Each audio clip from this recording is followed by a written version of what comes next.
evening and welcome to Springfield Career Insights. Tonight, we confront the paradox of pain when the wounded become the wound. Is survival without healing a victory or a mutation into new cycles of abuse? We explore how unresolved trauma from toxic relationships can transform survivors into perpetrators, corroding both personal dignity and institutional trust. In this episode, we ask, how must Springfield intervene when pain metastasizes into violence? Should institutions treat trauma as private residue or as a civic emergency demanding sovereign interruption? We are joined by His Excellency Dr. Godfrey Gandawa, President of Springfield Research University, legal advisor, and institutional reformer. His work reframes trauma not as destiny, but as a cycle that must be broken by sovereign clarity. Welcome, President. We are honored to host you. Thank you, Advocate. At Springfield, we believe that trauma must be interrupted, diagnosed with clarity, healed with empathy, and prevented from mutating into cycles of abuse. Thank you, Professor. Professor, what are the civic and psychological risks when survivors of toxic unions fail to seek healing? Thank you, Advocate. So when survivors refuse to heal, the wound does not stay private.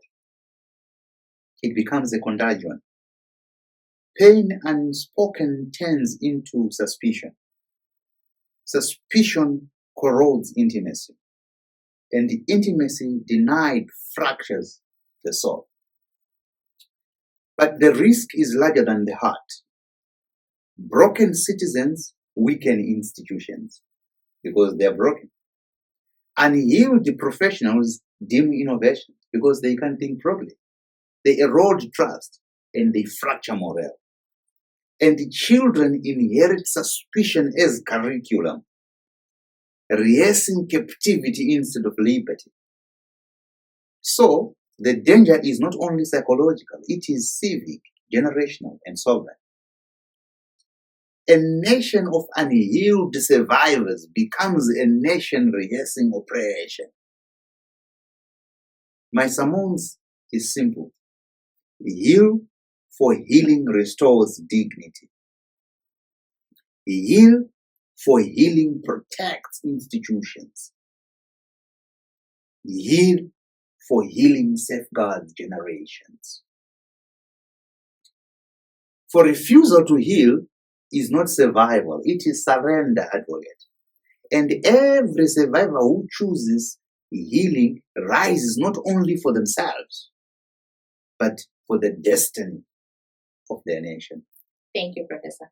President, how do you define the threshold between wounded behavior and abusive conduct? Thank you, Advocate. So, wounded behavior is pain expressed. Abusive conduct is pain weaponized. The difference lies in intention, repetition, and impact. A wounded person may stumble, lash out once, draw in silence, or speak harshly in the heat of hate. That is injury speaking. But when pain becomes deliberate harm, when words are sharpened into weapons, when actions are repeated to control or humiliate, that is no longer woundedness. You see? It is abuse. The line is clear. Wounded behavior seeks healing, even if clumsy. Abusive conduct seeks power, even if destructive. And if we blur that line, we excuse cruelty as injury and allow oppression to masquerade as pain. So, The conversation we must have is this: how do we hold space for wounds without normalizing weapons? That balance, companion for the hurt, accountability for the harm, is the threshold every society must guard. Thank you, Professor. What are the signs that a survivor is beginning to replicate toxic patterns in a new relationship? Thank you, Advocate. They always do, eh? You can often tell when yesterday's wounds begin to script today's conduct.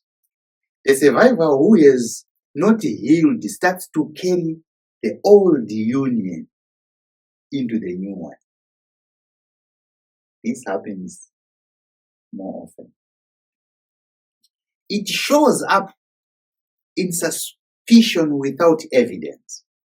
Every silence treated as betrayal.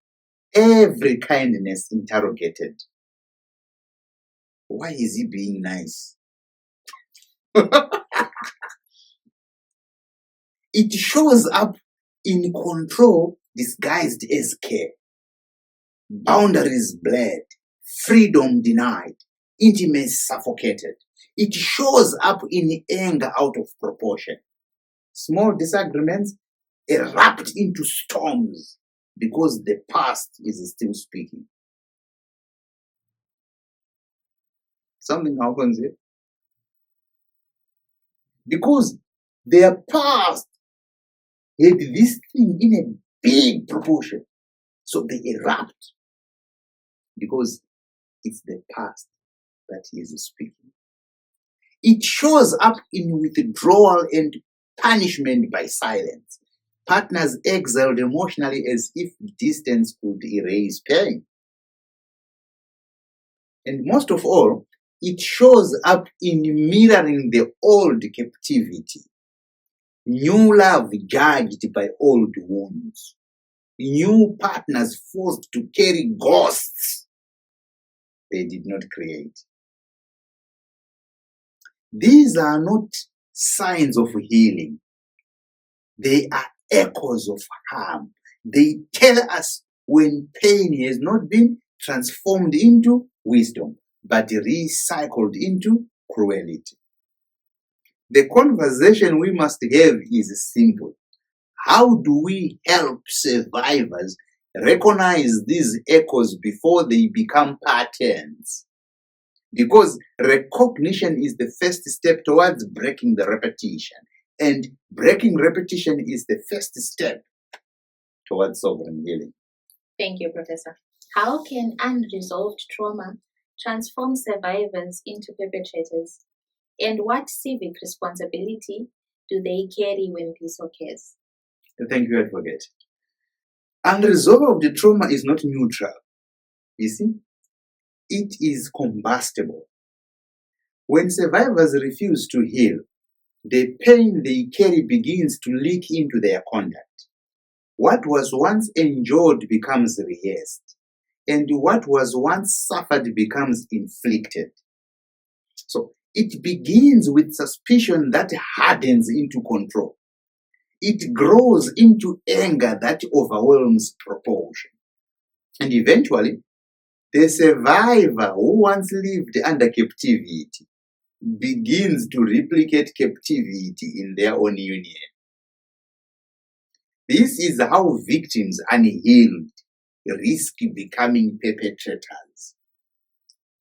But sovereignty demands responsibility. Pain does not excuse cruelty. History does not justify harm. So every citizen who carries trauma into abuse must be held accountable, not only for the wounds they cause, but for the civic decay they rehearse. Because when survivors become perpetrators, the cycle of oppression is not broken, you see, it is multiplied. So the responsibility is twofold. To seek healing before harm, and to accept accountability when harm is caused. Only then can trauma be transformed into wisdom and survival into sovereignty. Thank you, Professor.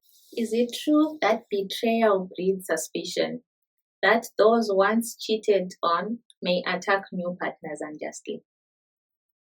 Thank you, Advocate. Yes. Yes. Betrayal often plants suspicion deep in the heart. When trust has been shattered once, the survivor may carry that wound into every new union. You see? They begin to see shadows where there is light, to hear echoes of betrayal, even in silence. The danger is that suspicion becomes the lens through which love is viewed. A partner who has done nothing wrong is interrogated, accused, or punished, not for their own actions, you see, but for the ghosts of another. In this way, yesterday's betrayal becomes today's injustice. But suspicion is not destiny, it is a warning. Survivors must learn to separate the past from the present, to recognize that a new partner is not the old one, and that love cannot flourish under constant trial. Healing means restoring the ability to trust without rehearsing old wounds. So the truth is this: betrayal can breed suspicion, but healing can breed clarity. And clarity is the only way to protect new love from the shadow of the old. Thank you, Professor. What mechanisms of emotional conditioning cause survivors to normalize abuse and replicate it in new unions? Thank you, Advocate. So emotional conditioning is powerful. It teaches the heart to mistake captivity for care. Survivors of abuse often internalize patterns that, if unchallenged, become the blueprint for their next relationship. You see? It begins with desensitization. So, repeated harm dulls alarm. What once felt intolerable becomes familiar, and familiarity is misread as normal. It deepens through association. So, love is paired with pain, loyalty with silence, intimacy with control. So, the survivor begins to expect suffering as part of devotion. You see? If things are nice and rosy, they wonder something is wrong because, because pain is now familiar to them. You understand? So it solidifies in adaptation.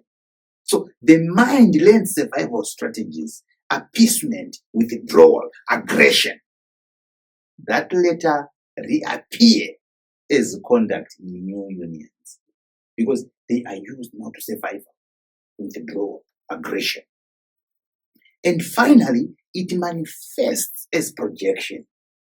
The survivor unconsciously imposes old wounds on new partners, rehearsing yesterday's captivity in today's love. These mechanisms explain why survivors risk replicating abuse. They are not born abusers, no. They are conditioned to recycle harm. But conditioning is not destiny. With healing, survivors can rewrite the script, separating love from pain, devotion from silence, intimacy from control. The real challenge is recognition. Once survivors see that what feels familiar is not healthy, they can break the cycle. And breaking the cycle is the first step towards sovereign healing, where love is no longer captivity, but liberty. Thank you, Professor. Let's take a break and listen to a song called Dinner is Getting Cold.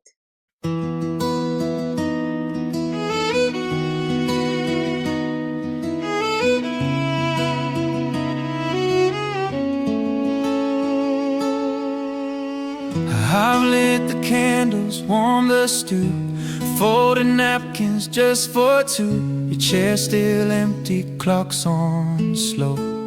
I've been missing you, you know.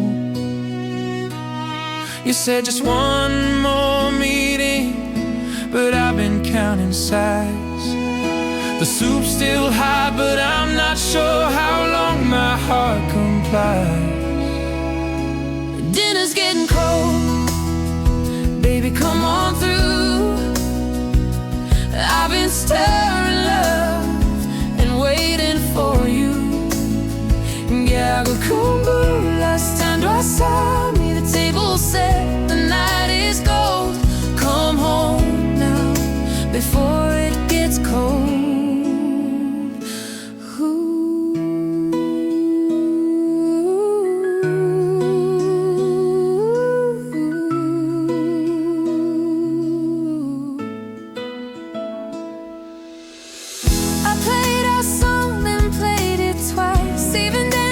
Kitchen light, your laughter's missing from the room, but your scent still haunts the spoons. I don't need roses or a grand parade,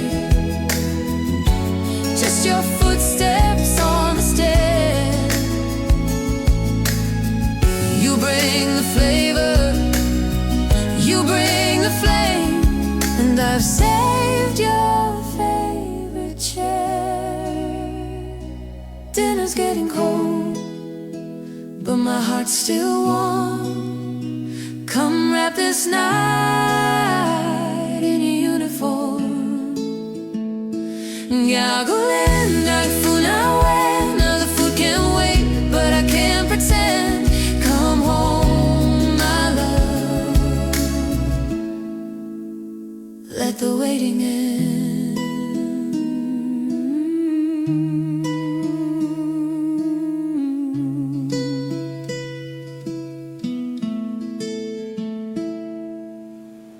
Welcome back. Let's continue with our discussion. Is it true that survivors of abuse can become so conditioned that they themselves evolve into abusers? Thank you, Advocate. It is a painful truth. But yes, conditioning can turn survivors into repetition. When abuse is endured long enough, the mind begins to confuse captivity with normality. The survivor learns patterns of control, suspicion, and aggression, not as choices, you see, but as survival strategies. Over time, those strategies can harden into conduct. What was once enjoyed becomes rehearsed. What was once resisted becomes imposed. And the survivor, without healing, risks becoming the very harm they escaped. This does not mean survivors are destined to abuse, is it? It means that trauma left unresolved can recycle itself. Healing is the interruption of that cycle. Healing is the moment when a survivor says, I will not pass my captivity to another. So yes, conditioning can evolve survivors into abusers. And there are many. But recognition and restoration can evolve them into guardians of dignity instead. So the choice is sovereign. To repeat harm or to rewrite destiny. Thank you, Professor. Is it true that survivors mirror new relationships against old wounds? And what corrective path restores clarity? Thank you, Advocate. It is true. Survivors often carry yesterday's pain into today's love. They measure new partners against old betrayals. They raise suspicion where trust should grow, and they project captivity onto relationships that were meant to be free.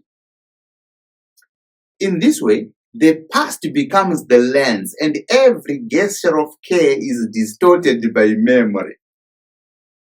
But clarity can be restored. The corrective path begins with recognition, naming the wound instead of disguising it. It continues with separation, learning to distinguish the old union from the new one, refusing to punish a partner for ghosts they did not create. And it culminates in healing. So transforming pain into wisdom so that love is no longer filtered through suspicion, but seen in its own light. So yes, advocate, survivors do mirror new relationships against old wounds.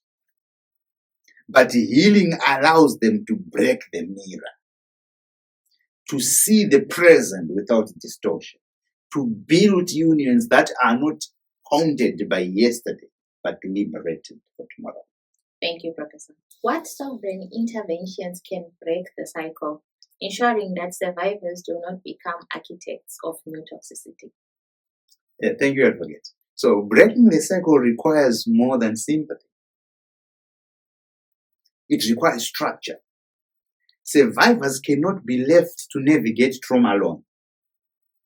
They need sovereign interventions that transform pain into wisdom. So first, there must be spaces of recognition, safe forums where wounds are named without shame, where silence is broken and truth is dignified. Second, there must be pathways of restoration, counseling, mentorship, civic education that teach survivors to separate love from captivity, devotion from control. And third, there must be systems of accountability. So institutions that protect partners and communities, ensuring that harm is not excused simply because it was once enjoyed. And finally, there must be models of sovereignty, leaders, mentors, peers who embody healed conduct, showing that dignity is possible after pain. These interventions are not optional, they are civic, because when survivors are left unhealed, they risk becoming architects of new toxicity. But when they are guided through recognition, restoration, accountability, and sovereignty, they become guardians of dignity instead. So the real measure of a nation is not how it treats the wounded, but how it equips them to heal without harming others. So that is the sovereign path that breaks the cycle. Thank you, Professor. What does sovereign healing look like for someone who has begun to harm others unintentionally? Thank you, advocate. So sovereign healing begins with recognition. The moment a survivor sees that their pain is spilled into another's life, that awareness is the first act of dignity. So it is not condemnation, it is awakening. From recognition comes responsibility. Healing requires the courage to admit, I have wounded, though I did not intend to. That confession transforms silence into accountability and accountability into restoration. Then comes re-education. So survivors must unlearn the reflexes of captivity, suspicion, control, disproportionate anger, and relearn the language of trust, freedom, and proportion. So this is where mentorship, counseling, and civic guidance becomes essential. So teaching that love is not domination, but liberty. Finally, sovereign healing culminates in transformation. The survivor who once risked becoming a perpetrator now becomes a what? A guardian of dignity, of relationships, of community. Their pain is no longer recycled as harm. It is repurposed as wisdom. So sovereign healing looks like this: recognition, responsibility, re-education, transformation.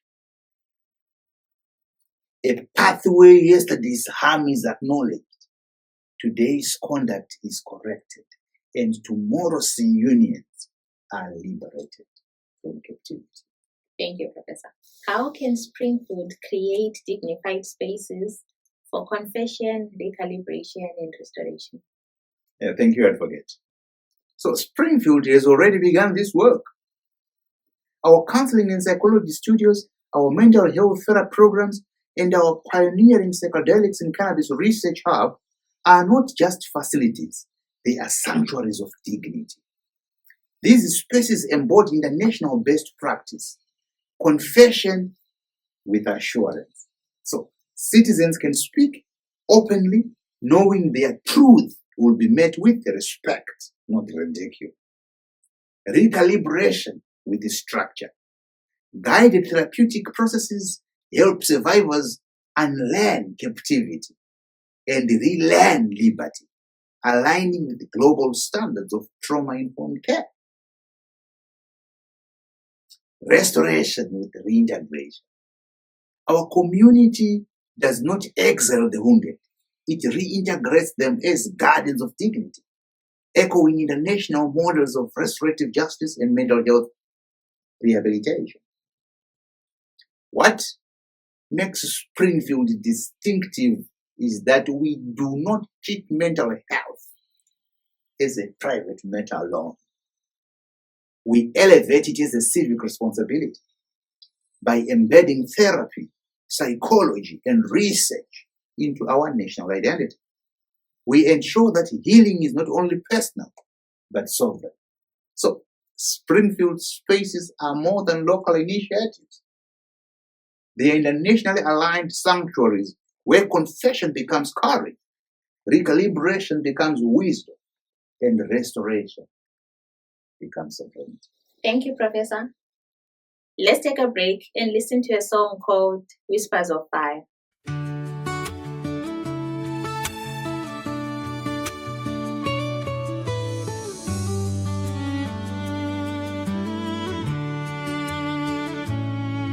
In the quiet night, your breath is flame.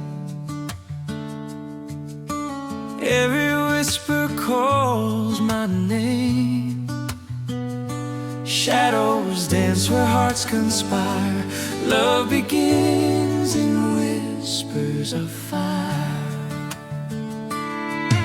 The moonlight bends to watch us stay. Our passion lights the hidden way. Every heartbeat, every sigh writes our vow across the sky. Whispers of fire, burning slow. A secret passion the stars all know. Hold me close. Let the silence sing. Our forever starts with everything. Through the storms and through the rain, our fire will never wane. Even when the night grows cold, our love is fierce, our story bold. Ngiyakuthanda kuze kube phakade Umlilo wethu awutshintshe. love wetu uchimi. Whispers of fire burning slow, a secret passion the stars all know. Hold me close, let the silence sing. Our forever starts with everything. Whispers of fire, eternal glow, a secret passion, our love will grow. Whispers of fire, eternal glow, through every season, our love will grow.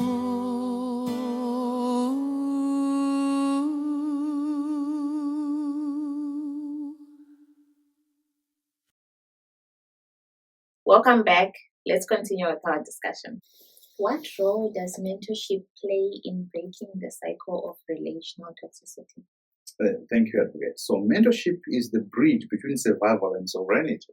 So survivors often carry wounds that distort their conduct, but a mentor provides perspective, a living example that love can be dignified, that relationships can be healthy, that intimacy can be free from captivity. So mentorship interrupts repetition. It teaches survivors to recognize suspicion before it becomes paranoia, control before it becomes captivity, anger before it becomes abuse. So a mentor does not erase the past, you see, but he helps rescript the future, guiding survivors to unlearn toxic reflexes and relearn the language of trust, proportion, and freedom. So mentorship also restores civic balance. So when survivors are guided by mentors, they do not recycle harm into new unions. They transform pain into wisdom, and that wisdom strengthens families, institutions, and nations. So mentorship is not optional. It is essential. It is the hand that steadies, the voice that clarifies, the presence that models dignity. Without mentors, survivors risk repeating captivity. With mentors, they can break the cycle and become guardians of sovereignty. Thank you, Professor. Professor, what role do friends play in healing? And how does the choice of friends determine whether survivors break or repeat cycles of toxicity? Thank you, Advocate. So friends are not neutral. They are the architects of influence. The counsel we receive from those around us shapes the way we see ourselves, our partners, and our unions. When survivors surround themselves with friends who normalize abuse, those who boast of destructive relationships, who trivialize betrayal, who even celebrate home wrecking, they inherit advice that corrodes healing. So, such friends do not guide, they mislead,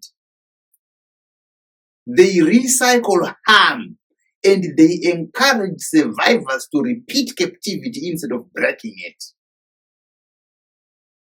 But when survivors choose friends who embody dignity, those who model respect, who speak truth with compassion and compassion, who value restoration over destruction, their counsel becomes medicine.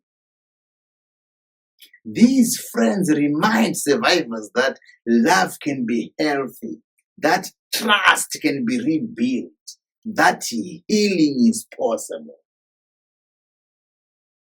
So, yes, the choice of friends matters.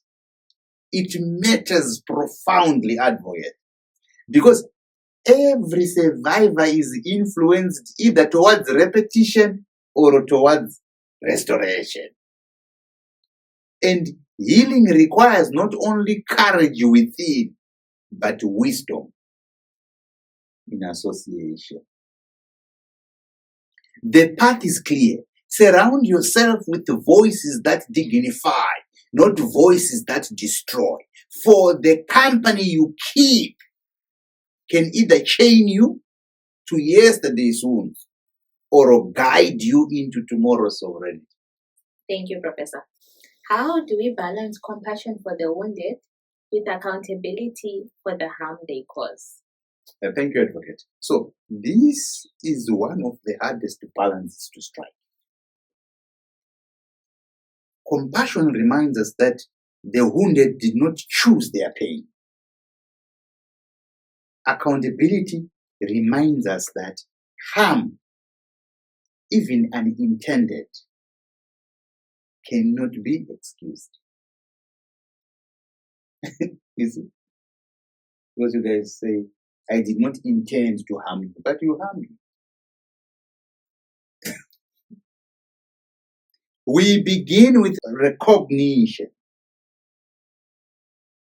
naming the wound clearly, so that compassion is rooted in truth, not denial. We move to responsibility, acknowledging that pain does not erase the impact of harmful conduct. You see, survivors must accept that their actions carry weight, even if born of injury. Then comes restoration, creating pathways where survivors can heal without harming others. Therapy, mentorship, and dignified spaces that recalibrate conduct. And finally, protection, ensuring that communities and partners are safeguarded so compassion does not become complicity. Balancing compassion and accountability means holding both truths at once.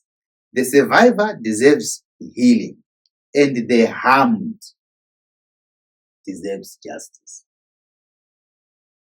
One without the other is incomplete. So, the real measure of dignity is this: to care for the wounded without excusing their weapons, and to protect the vulnerable without abandoning the possibility of restoration.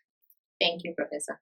What is your message to someone who suspects they have become toxic but do not know how to stop? And thank you, Advocate. So the first step is courage. The courage to admit, I may be the problem. That recognition is not weakness. It is the beginning of sovereignty. So my message is this: do not run from the suspicion. Face it. Ask yourself honestly, are my words wounding? Are my actions controlling? Are my silences punishing? If the answer is yes, then you have already taken the most important step, which is awareness. From awareness comes responsibility. Seek counsel, therapy, mentorship, trusted friends who embody dignity. I did not say friends. I said friends who embody dignity. Do not rely on those who normalize the harm. Rely on those who model healing. Learn to separate your wounds from your conduct so that pain is not recycled into cruelty. And remember, stopping toxicity is not about perfection. You see? It is about recalibration. Every day, you choose to pause before anger, to listen before suspicion, to respect before control. You are breaking the cycle. So my message is simple. If you suspect you have become toxic, do not despair. Awareness is the doorway. Accountability is the path. And healing is the destination.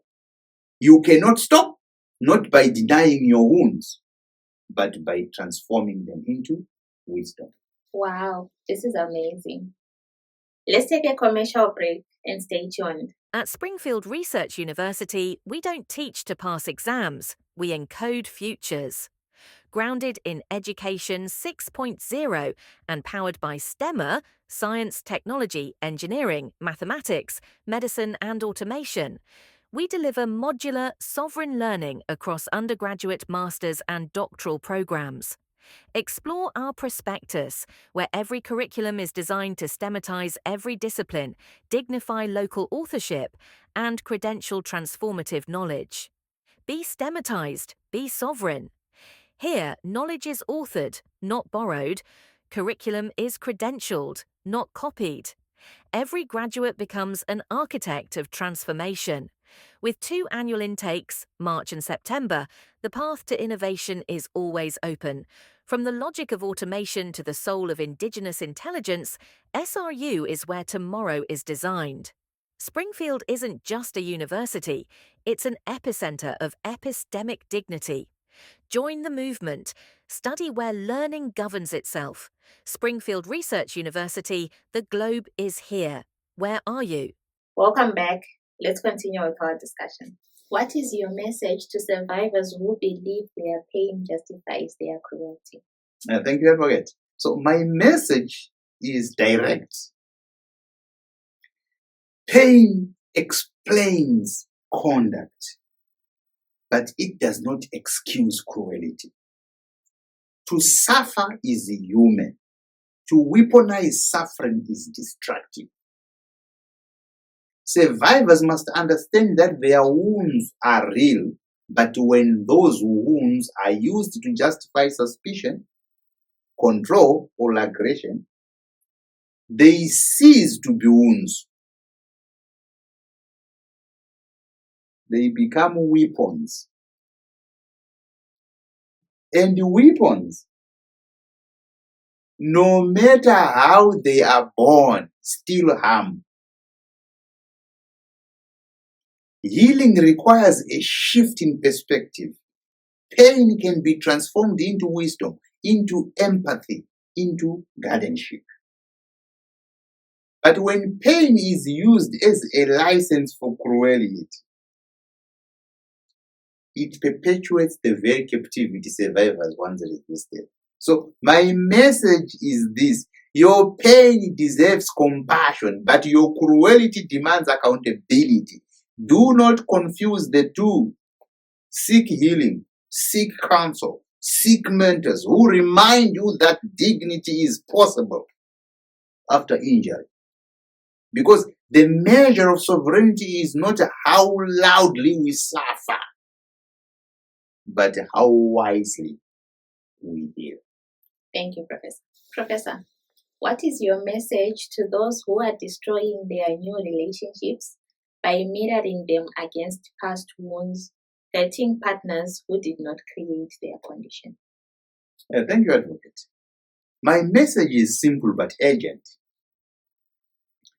Stop punishing the present for the sins of the past.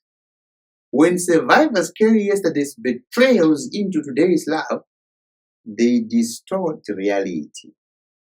They interrogate kindness as if it were deception. They punish silence as if it were betrayal. and they project captivity onto partners who did not build their chains. This is not healing, it is harm.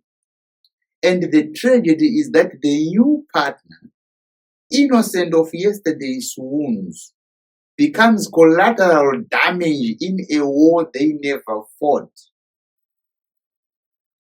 The corrective path begins with recognition.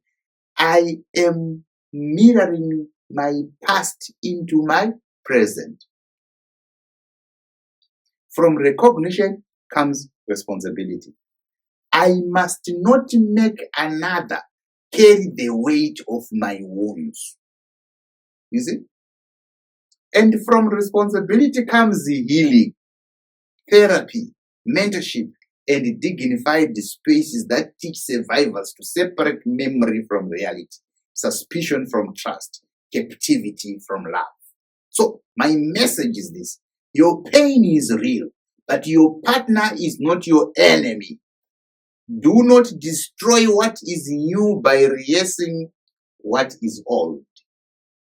Break the mirror and you will see your relationship as it truly is. An opportunity for dignity, not a repetition of captivity. Thank you, Professor. Finally, if you could issue one decree to interrupt this cycle across relationships, what would it be?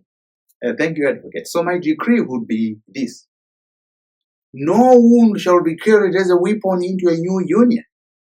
Every survivor must be free to name their pain, but never free to recycle it as cruelty.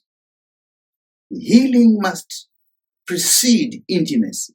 Accountability must accompany love, and dignity must govern conduct. If this decree were honored, suspicion would no longer masquerade as care. Control would no longer disguise itself as devotion, and the anger would no longer overwhelm proportion. Survivors would learn to break mirrors of the past, to see partners as they truly are, and to build relationships liberated from captivity. So, my one decree is simple yet sovereign. Transform pain into wisdom before entering love.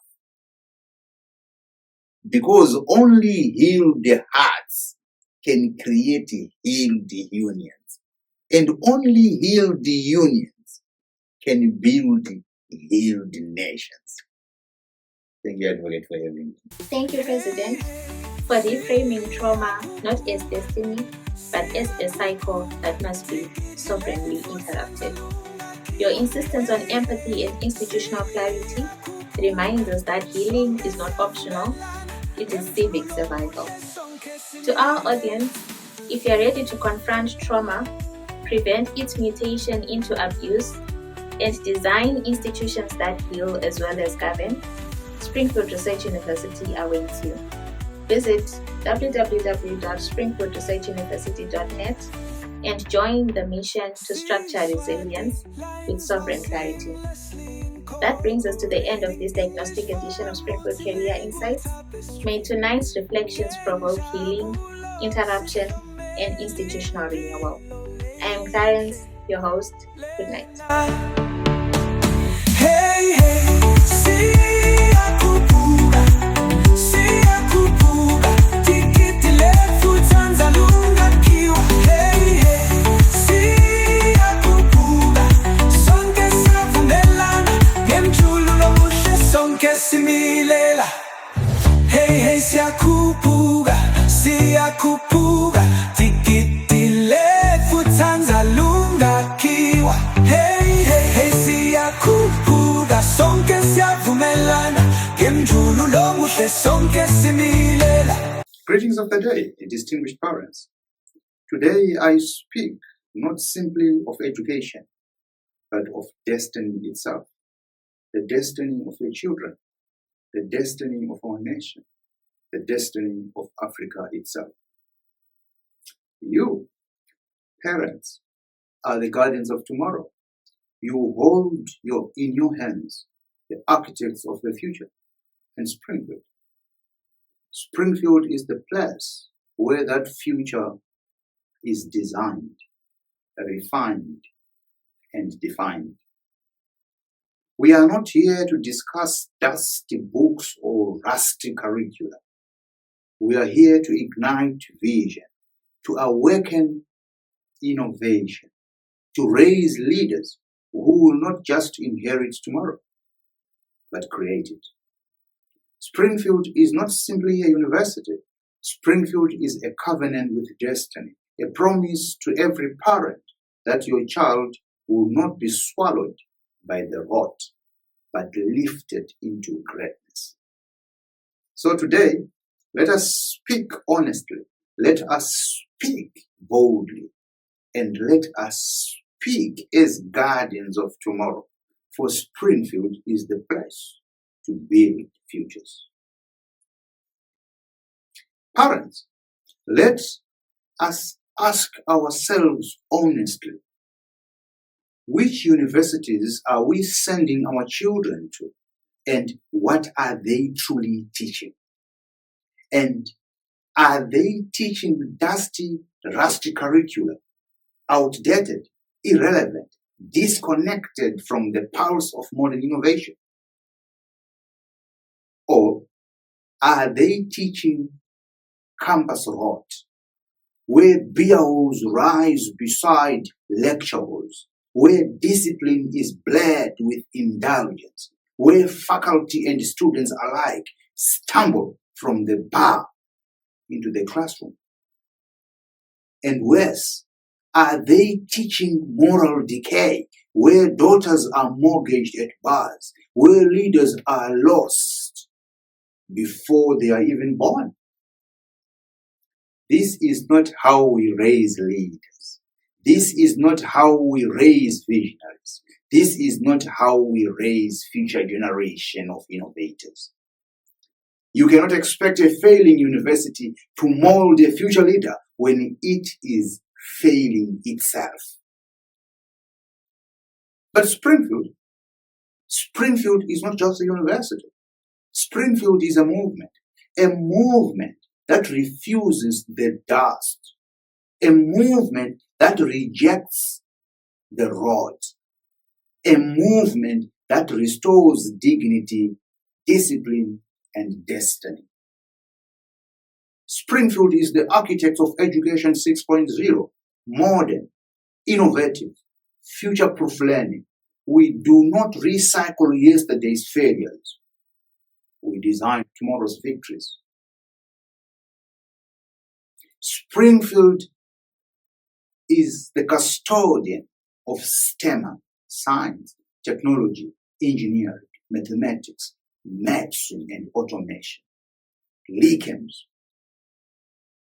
Leadership 6.0, Industry 6.0, Knowledge 6.0, Entrepreneurship 6.0, Manufacturing 6.0, and Skills 6.0, and STEM, Stematize, Industrialize, and Modernize. Frameworks that weave together science and technology, emotional intelligence, and civic responsibility. We do not simply teach knowledge. We cultivate wisdom. We do not simply train skills. We shape character. Springfield is the holistic builder of leaders. Leaders formed in academics.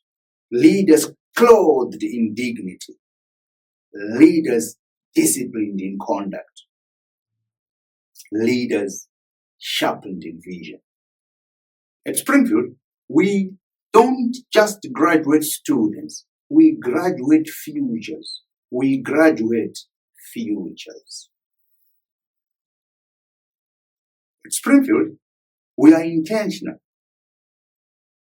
Intentional in every detail. Intentional in every step.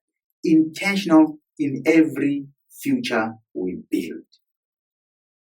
We believe that dress matters, conduct matters, self-presentation matters, because how you carry yourself is how you declare yourself to the world.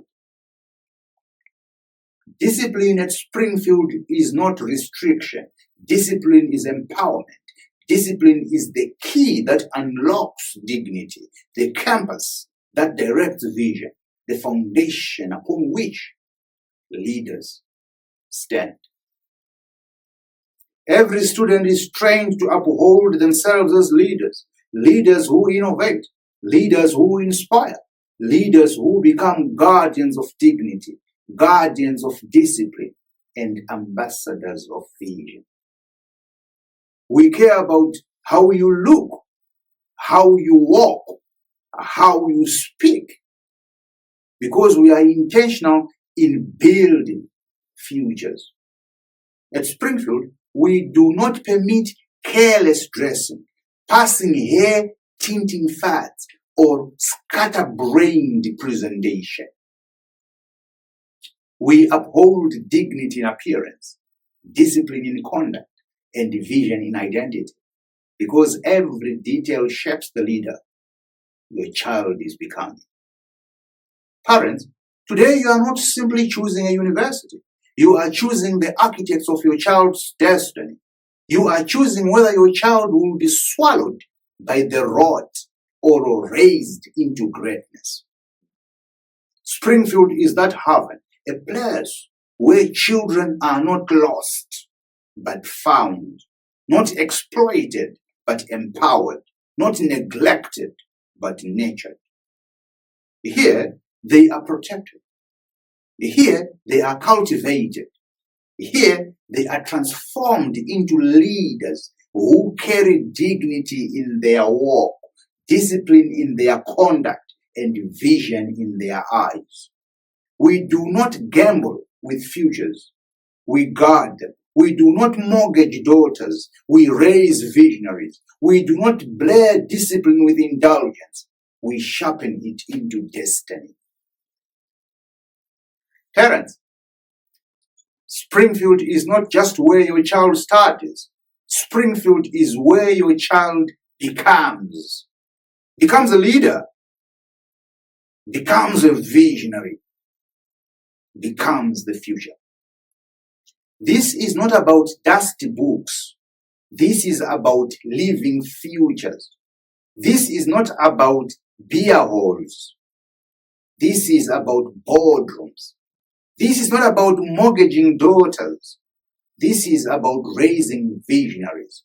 Springfield is the place where futures are built, the place where leaders are born, the place where your child belongs.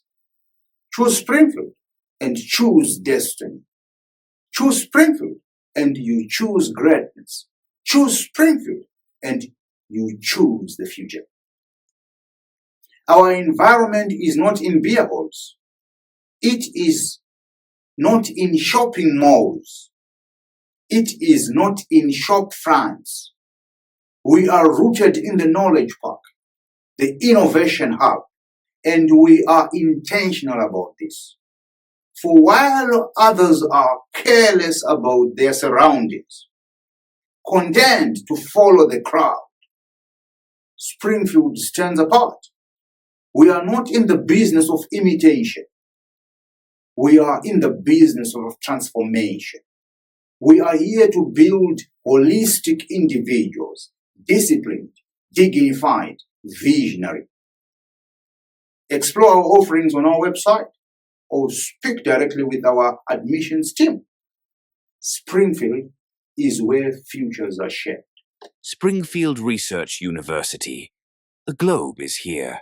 Where are you?